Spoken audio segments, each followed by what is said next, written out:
Hello, I'm Mike with Wellforged Miniature Painting. Today I'm going to be teaching you a quick method on how to paint worn leather straps. Let's get started with the model that I'm painting and the materials that I'll be using. This work bust can be found on Titan Troll Miniatures Patreon. I'll leave links for that down below. The brush that I'm using is the Raphael 8404 Kolinsky Sable hair brush in size 1. You can use any brush that you're comfortable with as long as it can form a nice fine tip like this. Here are the colors that I'm using. This is a fairly cool palette for leather, which I'll explain why later in the video, but feel free to use whatever colors you want.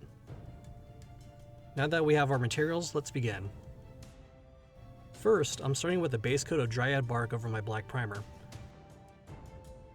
It's okay if it dries a little patchy, that just adds to the effect.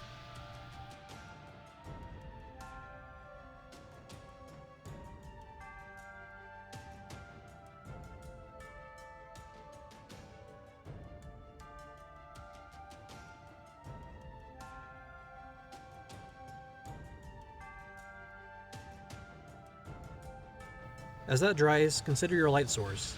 Most likely it'll come from the top of your model, often referred to as zenithal highlighting.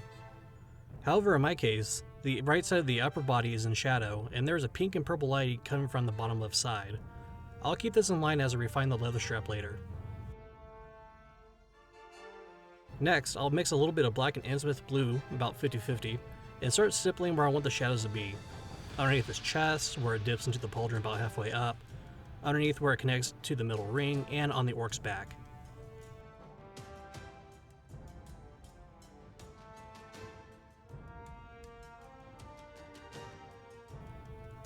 I also go back to my mix and add a little bit more black to stipple into the middle of the belt. This helps build just a bit more contrast. I also put this mix underneath any folds or cuts that have formed into the leather.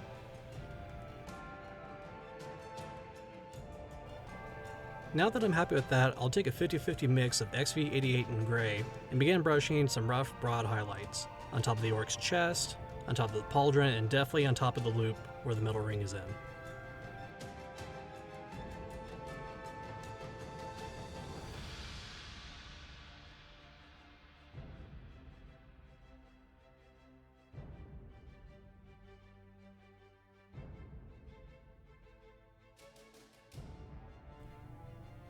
For the brighter highlights, I'll take my pure white with a little bit of XV-88 and give a few precise strokes where the light would hit it, on top of any folds, underneath scratches, and on the edges of anywhere I previously highlighted.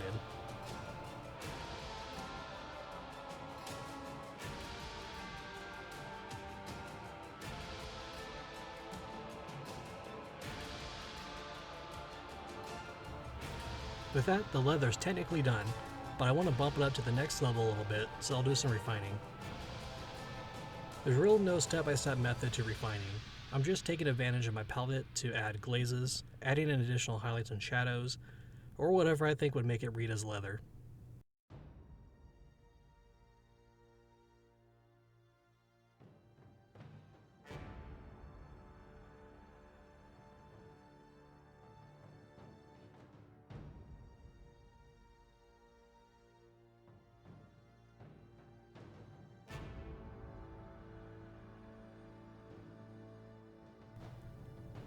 Now I'm going to take this bust off camera and show you the final result. Hope you enjoyed this video. If you did, please like and subscribe and let me know what you think in the comments. Be sure to check out my social media on the screen here, and I'll see you in the next video.